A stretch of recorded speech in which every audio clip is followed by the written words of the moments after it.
Hello and welcome to this Business Day Dialogue in partnership with Kalena. I'm Alishia Seckam and we're coming to you live from the Empire Studios in Parktown, Johannesburg this morning. It's great to be with you as we engage over the next 1 hour. There's certainly no denying that over the recent past, we've had finance leaders in South Africa, globally in fact, come up against unprecedented challenges. And this as a result of the global COVID-19 pandemic and their responses to it. Now, as we enter the next new normal, we've got CFOs and business leaders alike having to deal with a new, fresh set of challenges that have emerged. These coming through in the form of climbing energy prices, strained supply, resultant climbing inflation, and then the threat of an economic downturn as well.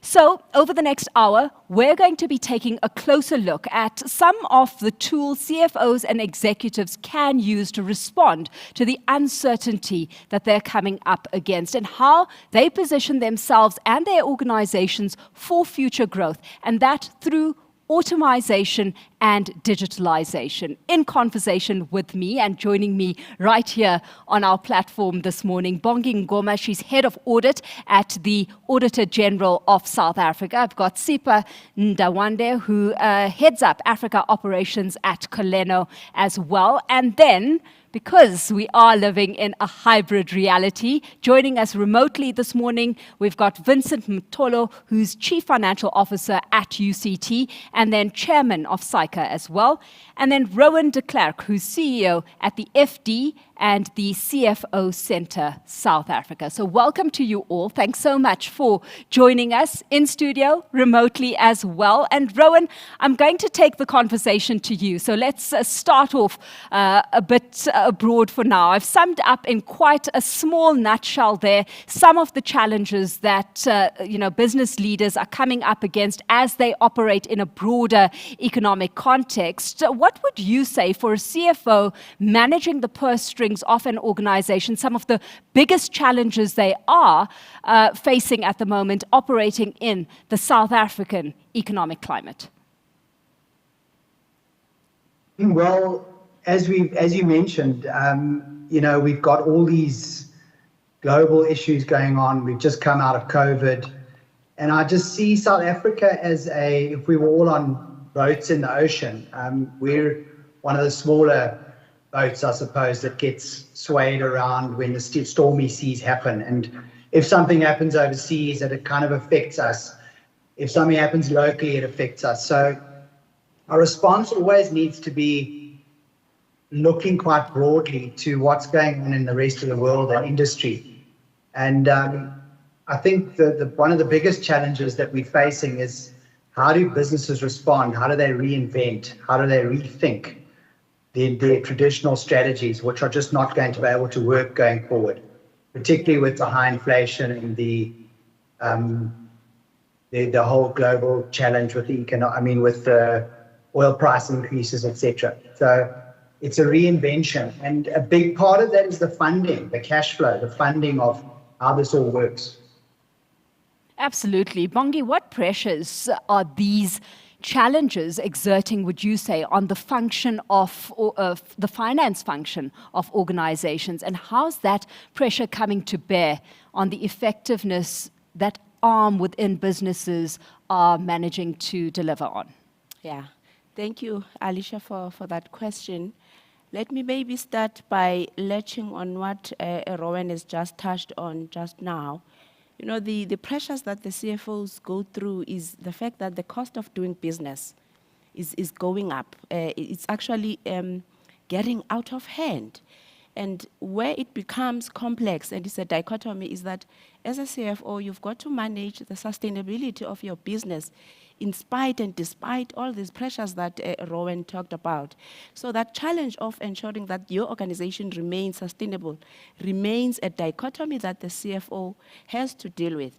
And I just want to latch on something you talked about in the beginning when you were introducing this conversation, this hybrid model that we find ourselves in.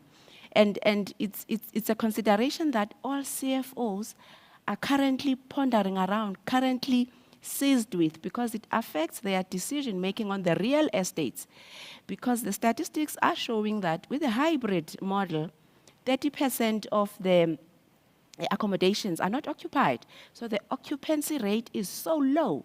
And now every CFO, most of the CFOs are seized with the decision to say, what is going to happen with the real estate environment? And the one other pressure I want to touch on very briefly is managing the future risks, which is, I think, something that we all need to start to be seized with. And I was surprised to read the book that was released in 1989 by Peter Drucker. The book says Managing the Future. And in that book, already in 1989, Peter Drucker predicted this remote working. And in that book, he talks about organizations that will be seized with taking the work to the people instead of taking the people to the work. Remember, the traditional way of working is where organizations were seized with, this is pre-COVID, were seized with taking the people to the work. But now the challenge we have in our hands as leaders, as CFOs, is how do we take the work to the people, which is where the transformation, digitalization, automation comes into play. So those are some of the challenges that the CFOs are seized with. Sipa, Bongi, they're really giving us a nice segue into the next part of the conversation. How much of a solution to the problems and the resultant pressures in particular does digital transformation put on the table? Yeah, absolutely. And, when we talk about digital transformation, I think it's always useful to think about it at sort of two different levels. And Bongi sort of touched on it. But, when we think about at the strategic level, what are the objectives of a business owner, of an FD, of a CFO? Ultimately, you're trying to make sure that, the actions that are taking place within the organization repetitively are helping you to enforce the strategy that you've decided on, right? So if there's a specific market, a specific product set that you've decided on, you want that to be happening all the time. And in this sort of world that we're living in, and to touch, almost to go back to Rowan's point, having the right information to be able to respond accurately is really where you start to see digital transformation making a difference. And we talk about data and we talk about information, but really it's about signals. If you're not getting the right signals which are helping you understand whether the actions that you're taking as an organization are helping you to move in the right direction in strategy execution, then you're not going to be making the right decision. So certainly at the strategic level, and then more operationally in terms of execution, digital transformation helps you to be able to do your job more efficiently. It helps you to enjoy your job more and ultimately provide a better customer experience. Yeah. And yet, Vincent, we've got CFOs still looking at or coming under some of the pressures that Bongi highlighted right at the top. So do we automatically then draw a straight line here and say that the finance function within organizations is typically falling behind when it comes to digital transformation? Good morning, Alishia, and thank you for that. So what we are learning and what we know for sure is that they say adapt or cease to exist. Yeah. So it is very key that we do adapt. And then where finance finds itself is that finance is strategically positioned in organizations and it can't exist in silos. It has to work collaboratively with other departments within the organization. When we think about digitization, CEPA speaks about data being available to allow us to make sound decisions. We can't make that by ourselves as finance, and we can't automate processes, as it were, within finance function without thinking about the overall business as a whole. There has been a shift over a number of years where we find ourselves as a University of Cape Town is that we have to understand our existing IT infrastructure, as it were.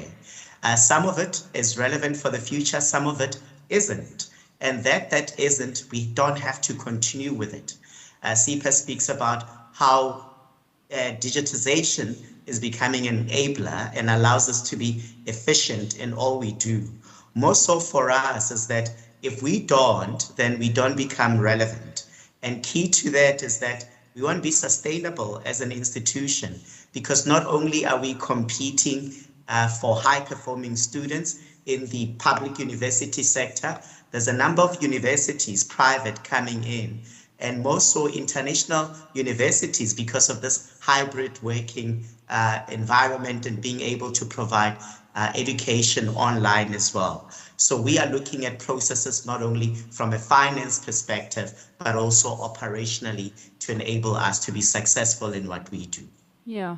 Rowan, I came across some interesting data, and this out of a survey by McKinsey. It says that the non-finance activity CFOs spend most of their time on in the past 12 months was, in fact, strategic leadership, 45% dedication there, organizational transformation, 45% of their time leaning that way as well, and still there are the gaps. So despite the tools that they have at their disposal, what do you think the major problem is when it comes to getting to grip with things here? Because CFOs have not kept up with the pace of tools at their availability, right? Is it a feature of them just not knowing what's out there, not investing in the right things, or simply not understanding how best to use the product that they have access to?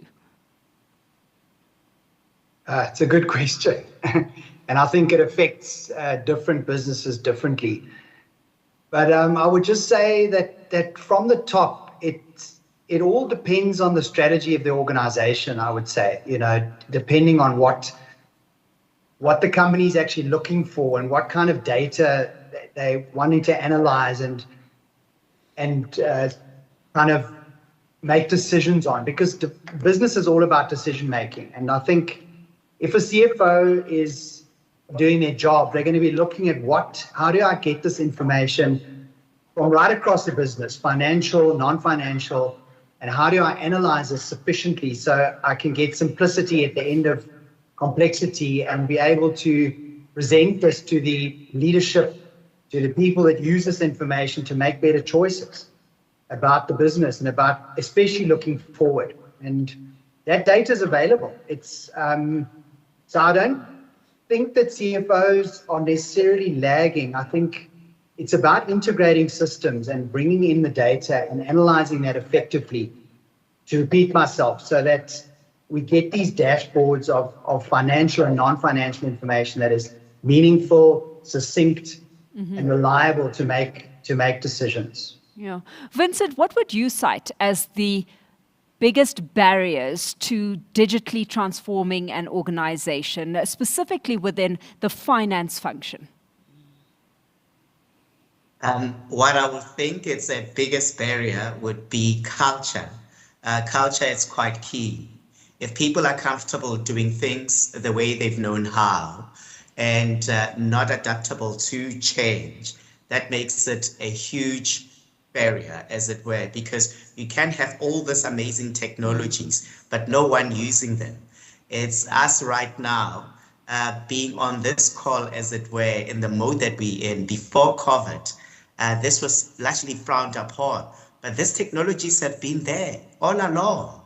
And it's really sometimes having to force people to be able to utilize those to utilize those tools, as it were. And very importantly, it's understanding that as we move on and implement, we don't see digitization as a destination, but rather more of a journey that will keep going with it. It never is an end. But how do we then embrace the change that come in and really act on it and really implement from there? So once we can change the culture and people are more prone to change and we are responsible in our change management, then the biggest barrier is gone and people embrace technologies that we have. And Sipa, we can't downplay just how much of a feat it is triggering any kind of cultural shift, right? Is there an effective way to navigate this? I mean, what are organizations getting wrong when it comes to digital transformation, and how do they go about getting things more right? Yeah, I think it's a great question. And I think Part of it is, as Rowan said earlier, is recognizing that the challenges of different size organizations obviously differ. And so with that in mind, as an organization, one needs to understand where you are and what you're trying to achieve. Taking a really simple example, let's take a South African company that's got operations in different countries. They've got multiple product lines. What that CFO, that FD, or that business owner is trying to achieve through digital transformation is very different to, let's say, a smaller size business. So I think the first step is really diagnosing where your organization is and strategically what is the most important thing for you. From our perspective, we work a lot with finance teams, with credit control teams, and access to cash flow visibility tends to be the most important thing. And so when we talk about the digital transformation journey that Vincent also mentioned, if that's the most important sort of aspect for your organization, and knowing the structure of your organization, that's the starting point. So once you recognize that, and then you're getting the right people around the table, then you can start the journey. Okay, so Bongi, let's start getting a bit more specific then, right? What's the digital transformation vision for your organization, and how have you been navigating this process of going digital? Yes, thanks, Alishia. I just want to go back to what Vincent responded around when you asked about the barriers to this environment. Just to mention that, there are those people who were born before technology. They are called BBTs. Usually, those are the people that are accustomed to their archaic manual systems, to their spreadsheets. And remember what those things provide. They provide some form of security, reliability, and control. And they become reluctant to transform, to shift to this a new normal. So I thought, let me latch on that one before I respond to this vision of the AGSA. So the vision is two-pronged. In the main, the new AG has launched a new strategy which is aimed at shifting the public sector culture by 2030, where she wants to shift quite a number of clients, of auditees, from doing harm. So we've categorized them into 5 criteria. So she wants to move them from doing harm to doing good. Mm-hmm. So that is the core of the strategy. And at the center of that is us utilizing the insights to shift that public sector culture. And how are we going to then utilize the insights? We're going to rely quite a lot on digital transformation, on a new software that we are busy acquiring as is, so that the auditors can audit in an efficient manner. Over and above that, we want to accelerate the data analytics strategy, which is a journey that we had started with, but we just want to ensure that we accelerate it so that we touch base with most of the auditees. And what this will do for the auditors, which is an aspect that is usually forgotten, it improves the lives of the auditors in the sense that they spend their valuable time, their professional skills, not only in the manual labor work, but mainly in interpreting what's coming out of this data, in this data-driven model that we are driving towards, and extracting the insights so that they can add value to the auditees, number one, and ultimately improve the lives of citizens. So that is the first part of this vision of the AGSA. The second part, which talks to the back office and the finance environment, is to innovate the processes by introducing, there's what we call now intelligent automation, where we utilize the machinery to mimic the human capabilities. So we want to accelerate that journey. We want to also introduce the robotics, which we're looking to them to automate the mundane processes at the back offices. And again, this innovation will allow the employees to have better quality time to analyze the data and share the insights. And I think it was Vincent who talked about the pressure to make decisions in an agile manner. So a future fit CFO has got to have access to these insights so that they can be able to counteract all these uncertainties that Rowan talked about. So in a nutshell, those are the things that we are looking at. So, Vincent, what does going digital mean for your organization in particular? And let's take this a step further in terms of this value extraction that any organization is going to get at the end of the day. What kind of value incentives are you seeing coming hand in hand with that? So, Alishia, going digitization for us, it's all about digital transformation. What that means for us as a university is that looking at optimizing and streamlining our processes. And once we can streamline and optimize those processes, then we would be able to look at using digital technologies to leverage on them, because they become then an enabler. And Bongi, you refer to, being able to free people from mundane work. And that's what it is really. And then what we're speaking about at the university is that no one should feel threatened when a bot or anything is taking away the mundane work that they do, because really we are employed to use our minds and think. If I have a team that's able to get data that is produced using data technologies and rather analyze it in a way that it supports me in decision making, that's what we want.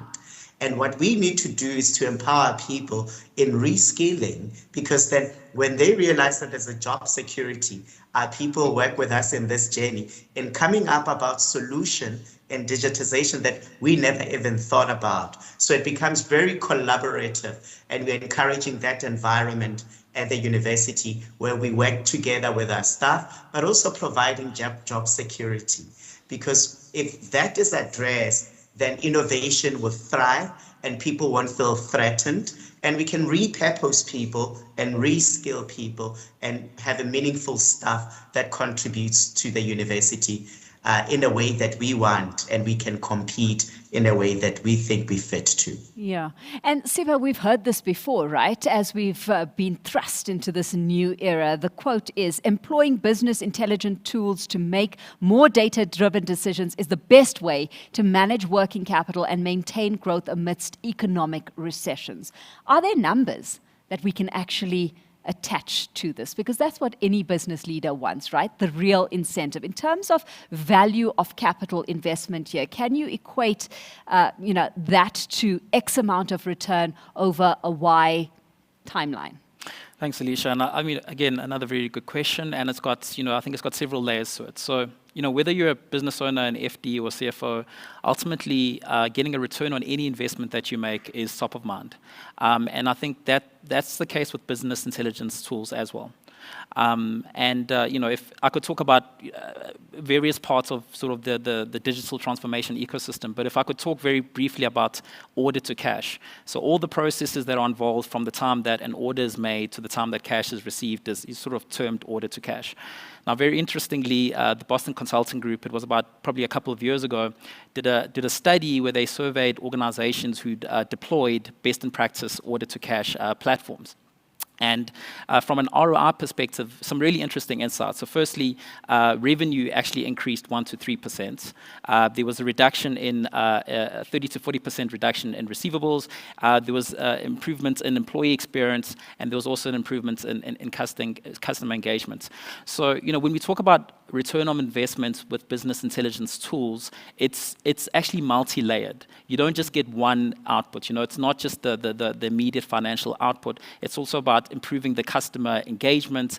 If you're in a goods market, it's about moving your inventory faster, which then means that your customers are making more orders, which means that it then increases your revenue.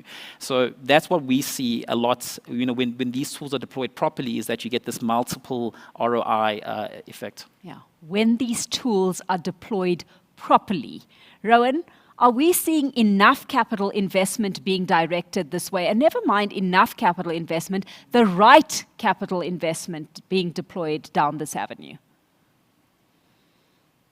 Good question. And I think, again, it comes back to leadership. It comes back to culture. It comes back to those industries that are stuck doing things in a certain way. If we look at Elon Musk and Tesla, if it wasn't for Tesla pushing forward electric vehicles, we'd probably still be or driving our V8s. So it's the Airbnb situation with hotels and the leisure industry. It's Uber. How do these innovative, disruptive businesses start? I suppose it's with creative thinking, and that starts with strategy and leadership. So it's difficult, I think, sometimes to envision a business differently and get the big investment behind that. So I will go with what Vincent said earlier around incremental marginal gains, people trying things, testing things, test and measure. If something looks like it's working, back it, put more money into it, and then that could become a different way you do something, a better interface with your customer, a better experience for a certain part of your business. Look, Rowan, modern times call for new tools, right? There's no denying it, but it really is sometimes very hard to keep up with technology, which is fast evolving at the end of the day. There's a new thing out every other day. Right now, what do you think offers the biggest opportunity to the finance function? And I'm going to bring in a viewer question at this point as well, because it correlates. What data is overlooked by CFOs in your opinion, and what digital tools do you invest in to obtain that kind of data? What data is overlooked? I always think non-financial information is overlooked.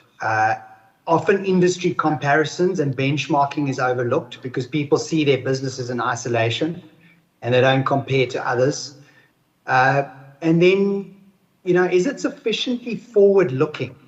Because everything, as far as a CFO is concerned, should be forward-looking. And that's where digitization can really help us, because assumptions are used when we predict and when we project and when we build scenarios. And if those assumptions are closer to the truth, we'll be getting better forecasts and better data analyses, which will give us, again, a better perspective on what the future might look like. Yeah. But I think this whole thing of change, continually iterating things and moving things so that they continually look ahead, and rolling forecasts as opposed to static budgets and static points in time or targets that were set 6 months ago. We've got to keep updating and moving and shifting things. So I don't know if that answers the question, but yeah, we'll take it a step further, Sipa, with you, perhaps to give us an example. What innovative tools should CFOs be considering right now in the B2B payments landscape that they would effectively be able to leverage off? Yeah, no, fantastic. So let me first start by saying that, from our perspective as a global business working in North America, Europe, and now having a strong Africa presence, we've seen the impact, and we've seen the digital revolution that's already happening within the B2B payment space, right? And we've seen organizations from of all different sizes take these steps and implement these.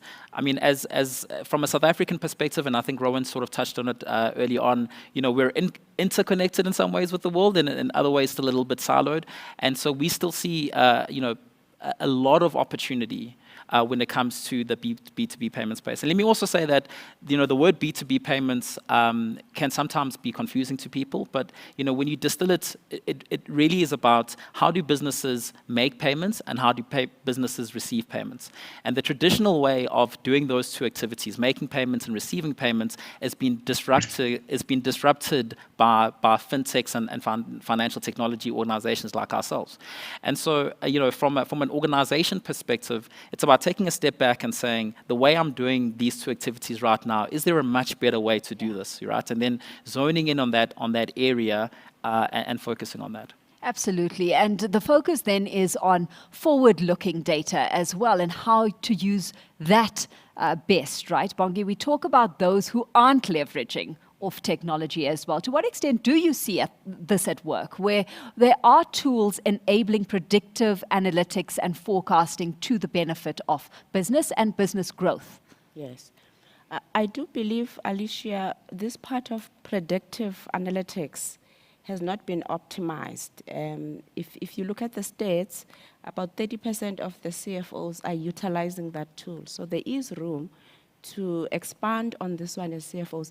And the key to it is that you need, as a future fit CFO, you've got to have data and insights, real time. You've got to go to the future and come back, paint what the future should look like, what's next, what are the risks that you should be addressing. And you've got your past indicators, your behaviors, that should tell you what the future should look like. So I do believe this is one area when we do the forecasts that has not been properly leveraged. We still forecast using spreadsheets and manual systems, and we are losing this advantage of having these real-time insights that will allow us to make decisions that will move our organizations better. I mean, the future, if you just take the audit itself, the future of audit has got to change. 2025, the audit will look totally different because of the transformation and what the digital transformation has brought to the space of audit. We will not be able to recognize what the audit in 2025 should look like. And we need to start to prepare now in terms of what that future should look like. So I do think there's a room to leverage of the tools that are out there and to get off the comfort zone as CFOs and get off these archaic manual systems that we get comfort around. Yeah. Sipa, a question that's come through for you specifically. Where do you start when conceptualizing a digital transformation roadmap so that your journey is on the right path? Yeah, no, a very good question. And I mean, I will say that, we're one player in the broader ecosystem, so I can talk about our perspective. But before I get to that more generally, I think that the fellow panelists spoke about it, is that it is a journey. And it's about correctly diagnosing within your organization, where do you see the biggest levers to improve the customer experience, to improve the way in which your service or your delivery is delivered. I mean, Rowan's mentioned it a couple of times, but I can't stress it enough either. It's about really the leadership. So when we engage with the senior leadership, but we also engage with the end users. And it's actually something I wanted to touch on as well. The actual end users of the technology, be it a credit controller or a debtors clerk, those are the people who actually generally have the largest insights. So part of that diagnosing experience for an organization, I think, is to have the internal conversation to understand where are the opportunities, involve people at various levels of organization, and then to come up with a coherent plan as to these are the areas that we want to intervene in, and this is how we can sort of go about it. Absolutely, especially where the CFO role has become a highly strategic one, right, Vincent? And you can't ignore things like collaboration. You can't ignore things like integration as well. Once organizations get a grasp of this, just how tricky is it to integrate new with the old? And perhaps talk us through some of your experience at UCT. Thanks, Alishia. So, Alishia, you also speak about, you started speaking about the when you start, right? You start in developing the strategy, but how do you even develop that strategy? There has to be a neat and a deep dive, as it were, to your IT infrastructure and identify where the gaps are. And also, once you've done that, you have to determine who your stakeholders are and determine those needs. Once you've determined those needs, then one can think about different landscapes. We have at UCT different learning platforms that we've been using even before COVID, right? When COVID hit, then we're able to ease into it and use those. But what we found is that they need to be improved on. If you look at the world that we're going into.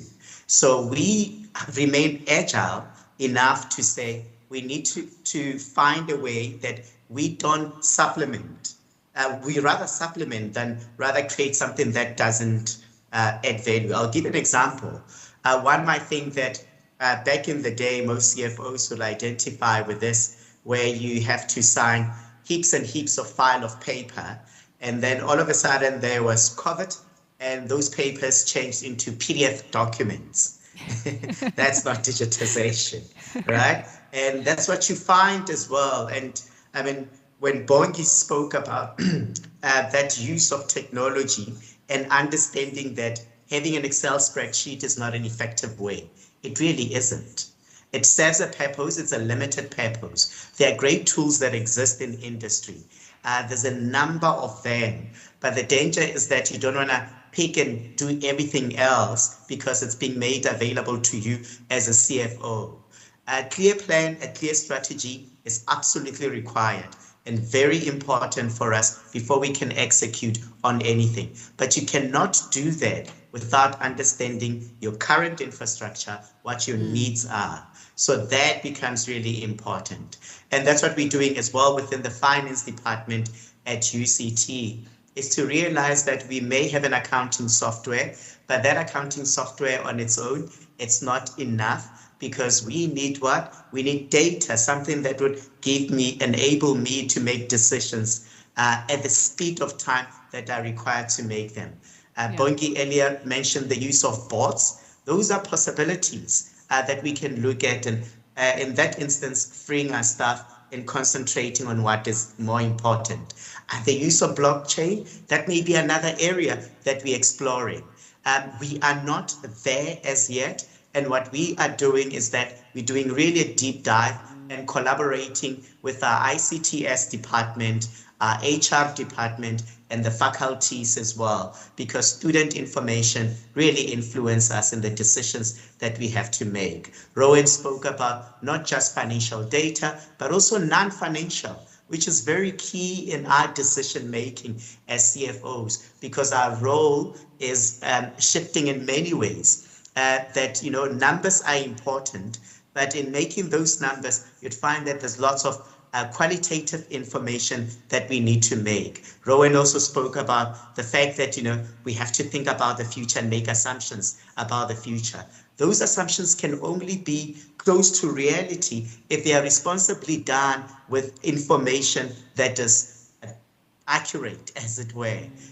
So in doing that, you can't do it without, looking at your processes and really automating them and running an organization that is data-driven. Yeah. Bongi, before I go to Rowan, I want to ask you a quick question. What's your experience when it comes to this integration process? I mean, are organizations really battling this seamless integration, new into old? Yeah. It's a journey, Alishia. I think that's a critical question. It's still a journey, and I have a sense that we are behind in that journey. So in our organization, we introduced what is called ClickView. ClickView, a system. It's a system that analyzes the performance of your revenue lines against what was targeted per person, per unit, so that you are able to arrest the problem in time. That decision making, that becomes critical. So when we landed this system some 5 years ago, it was not easy. There was resistance in my team. The people in the team felt that they were so accustomed to these spreadsheets, you are taking away their job, there's going to be a click of a button and information comes out. So there's a journey where we need to show them the benefits. I don't think we spend enough time. I think Vincent talked about this strategy. So as part and parcel of that strategy, we need to spend a lot of time in unpacking what are the benefits of digitizing so that they buy into the benefits. Otherwise, they will never buy into it. So there's a journey that you need to take, even the people that are working with these manual spreadsheets. Then you take this ClickView information, this digital transformation to your stakeholders. So what it does, it allows you to be more visible, to be more of a business partner than this bin counter. And even with your stakeholders, it improves the relationships, and you get insights that you would not have if you were just sitting behind your desk with your manual spreadsheets. So I think all in all, Alishia, as I close, we need to paint success thoroughly. What will success look like when you have digitized? And what are the benefits for both your employees and your stakeholders? I'm going to hit pause there because I'm venturing into this seamless integration path. And I know we usually keep audience questions for the end, but let's weave this into the conversation at this point because you've opened up the gateway here, Bongi. What key metrics can be used to measure effectiveness of deploying digitization in financial management? Yes, and that's important. Let me weave it in to say what is not measured doesn't get done. So you've got to come up with a rewards, a process where you reward those that are for the change. If you don't, change will not take place. So those are the key indicators that we need to weave into the system. But in the main, what I've seen, businesses need to go back and track productivity. In the main, what we are all grappling with as CFOs is productivity, recoverability of our business, be it the products, be it the services that you are selling, be it the hours. In our case, we are selling the hours. So that system allows you to have, at a click of a button, the performance of the organization, so that in time, real-time insights. I think if I were to put it, Alishia, I would put it like this: real-time insights and data analytics have never been as important as they are in this day and age, so that you are able to arrest and make decisions in a quick and in an agile fashion. But of key importance, the KPIs must speak to this transformation. If you do not factor in the KPIs, the individual KPIs, this will not get done. What is not measured doesn't get done. So, Rowan, who manages this entire process here, this digital transformation project that affects a finance function? Because we've been talking about the CFO, but then you've got the assumption that it's the CIO, it's the COO that drives bulk of the agenda.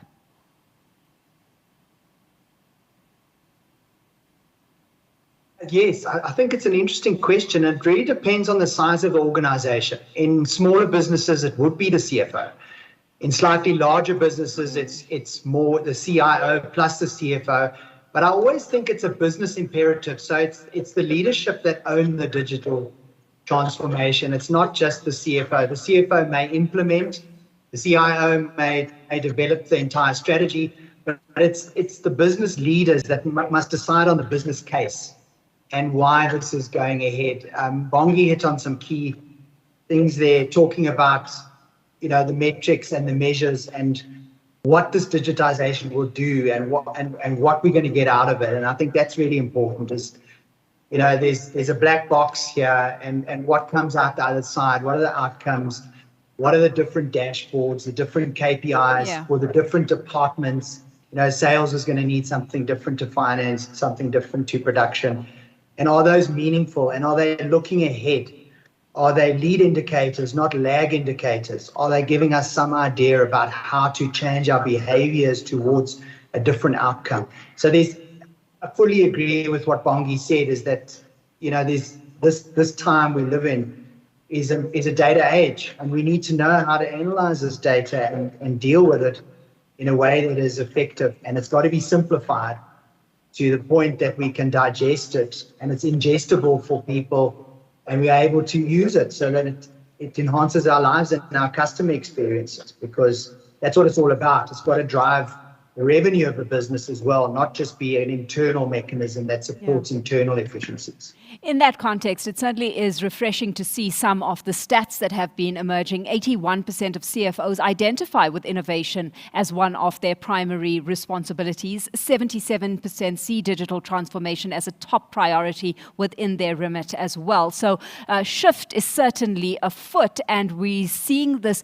triggering of an evolution in the role of the CFO, right? But Rowan, where the CFO is involved in strategic decisioning, right? Is there a retraining or a reskilling that needs to happen here, or does this simply, or is it simply a case of on-the-job learning and progression?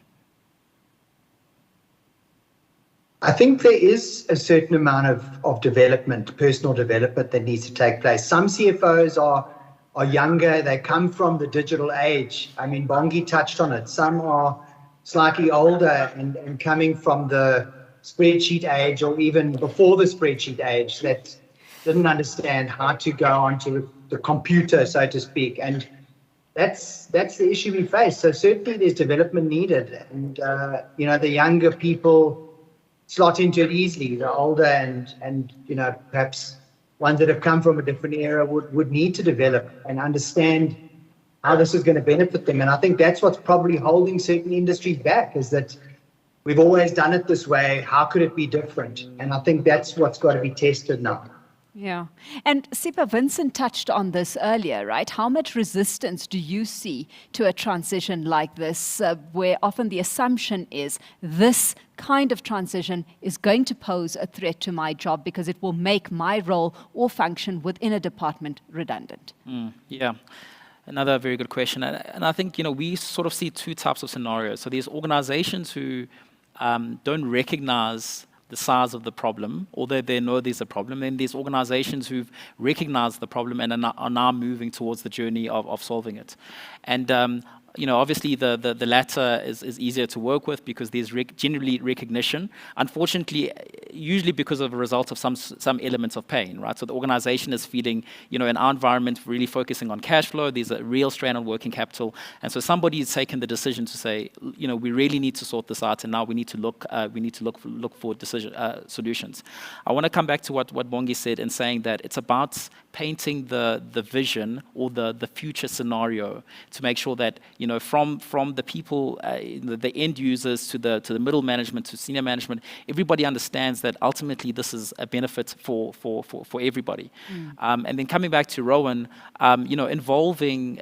Depending on the size of the organization, involving the CIO, the CTO, the financial director, the CFO, becomes even more important. And once people are bought into the vision and how this is going to make everybody's life easier, how this is going to improve your employee experience, it becomes a much easier discussion. Well, I'm going to now more officially open up questions to our viewers this morning. I do believe that there's some quite a bit of activity happening on the chat line this morning. So for our viewers who are joining us, please keep those questions coming through and let us know who specifically you're targeting that question to so that we can address them this morning in the final 15 minutes of this conversation. And Vincent, this one to you. Digital transformation carries costs.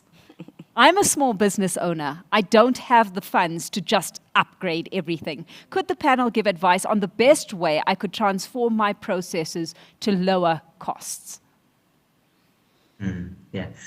And that's true. Digital transformation carries costs. Rowan spoke about having to make investments into that and getting a buy-in of the executive as a whole. For a small business owner, what I would recommend is that they would have to get someone in the field who understands the space and get to understand their need. They don't have to do everything at once. So it could be a journey, one thing at a time, to really optimize. I mean, at the end of the day, we are concerned about cost versus benefits. And if my benefits outweigh my costs, definitely go ahead with it. But if your costs outweigh your benefits, it's really not worthwhile. So that exercise would need to be done.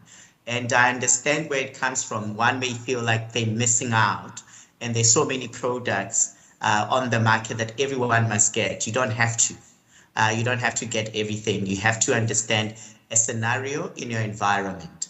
In our scenario, and given our size, obviously the benefits outweigh the cost. And it is important we move at the speed that we need to move. Rowan, to what extent do we have to start thinking about things that way? The cost of investing in this new technology is one thing. The cost of not investing is another thing that you've got to consider as well. Absolutely. And, there's many ways to skin a cat.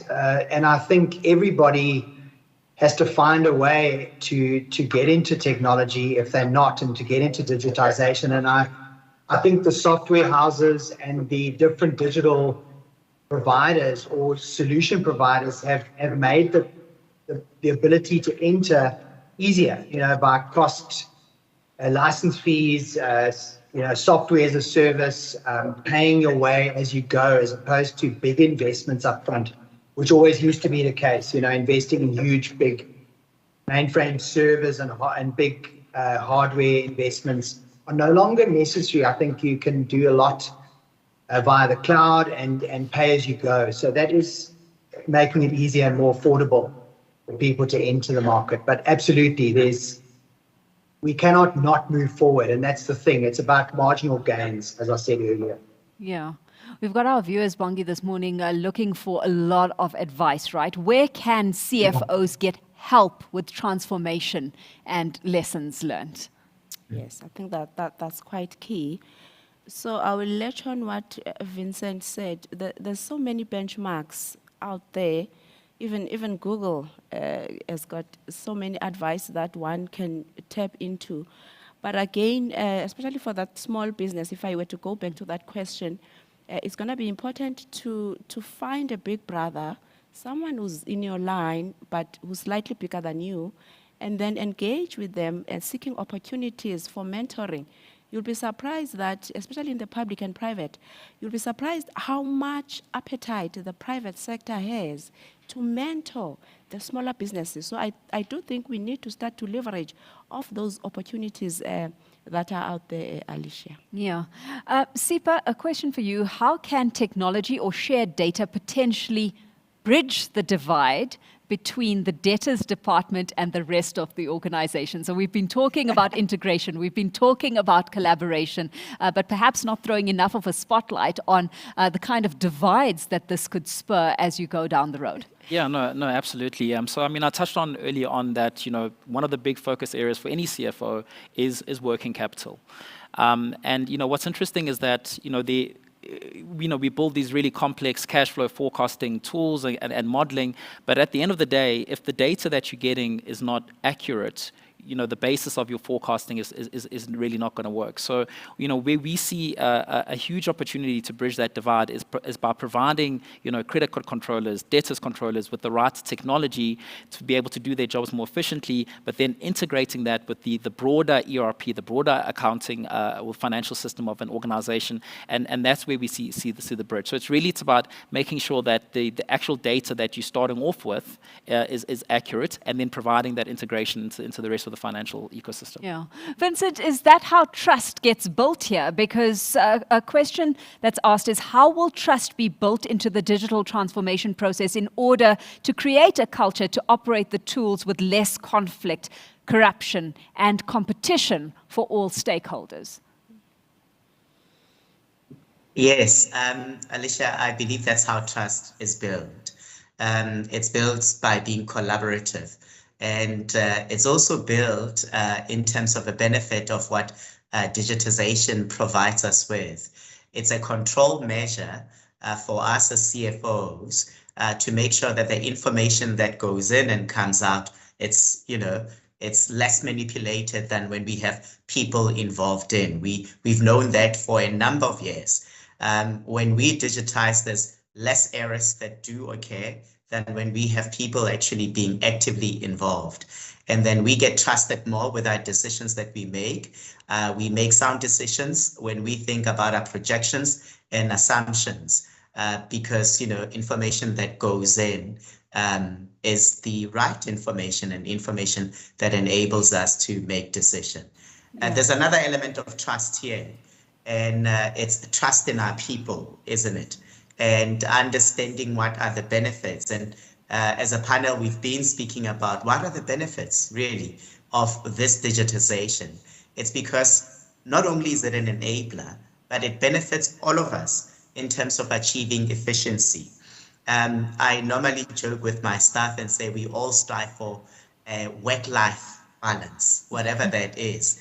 And I say, imagine you don't have to spend so much work doing all this mundane stuff, then you'll have time for your family and yourself. So it's really freeing. And then while you do that, then you get freed up to actually use your mind more, which that's why we employ people to actually use their minds. That's why I'm employed, so that I can use my mind more and make sound decisions. Absolutely. So there's all those dynamics in that. Absolutely. And Sipa, with the next question, I know I ran the risk of a bit of a product punt here, but the question has come through, so I'm going to ask it. What are some of the easy-to-use, free, low-cost products available for small businesses to try? Yeah, no, absolutely. So, we've spoken a lot about how there's numerous very good accounting packages, very good ERP software, but certainly, from our perspective, as a product that integrates into these financial software, the easy to use and maybe the more impactful to use are those that are going to have an immediate impact on the bottom line, right? So, I think organizations, especially small and medium-sized businesses, with cash flow on demand, it should be looking at tools that are going to alleviate, it's been said a number of times by the panelists, it's going to alleviate the use of the use of spreadsheets, it's going to alleviate human error, it's going to provide you with more cash flow visibility. Yeah, absolutely. Bongi, what are the 3 actions that a CFO can or should be taking to accelerate the digitalization journey? Yeah. So I'm going to go back. I think it's Rowan who talked, or Vincent. The starting point is going to be to define the problem statement. I think you touched on it, Sipa as well. You're going to need to do an as-is stock take of your systems, and the to-be. Where do you want to be? And our journeys are not going to be the same. If you are small and large, the journeys will be totally different. But it's important to map the problem statement. Where am I lagging behind, and where do I want to be? And then how do I close the gaps? But of key importance, I'm going to go back to this story of painting the future. What should the future begin to look like? And what are the gaps? What do I do to close the gaps between the now and the future? And what are the benefits? I think what we don't spend enough time on is the benefits of of transforming. The word transformation is big on its own. But why should I transform? And then begin to engage your staff, your stakeholders on the why. There was a question that was asked on the funding, that there's usually a balancing act that we need to exercise as CFOs, because we have this dichotomy. I call it a dichotomous conundrum, where on the one hand you are dealing with costs that are outpacing your revenue. On the other hand, you have got to fuel this new infrastructure, new transformation, new automation, with capital, with funding. What then do you do? So it's going to be critical that you paint that return on investment thoroughly. What are the benefits? And if you do not, going back to that question you asked, Rowan, of opportunity cost, if you do not move to the future now, what will the opportunity cost look like? Vincent in the beginning talked about die or risk, adapt or risk to die, or risk to cease to exist. So those are the opportunity costs that we're going to need to quantify upfront and start to share with our leadership, so that there's a buy-in into this model of digital transformation. And can you believe it? With that, we've come to the top of the hour. It certainly has been a robust conversation that we've engaged in this morning. It's the kind of conversation that we need to be having more of if we are to trigger this awareness of what digital transformation means and how that can speak to a more open for business kind of society from here on out. Bongi, Rowan, Vincent, Sipa, it's been an absolute pleasure engaging with all of you this morning. To our viewers, thank you for tuning in. And that's where we leave it for this morning. From me, Alishia Seckam, it's goodbye.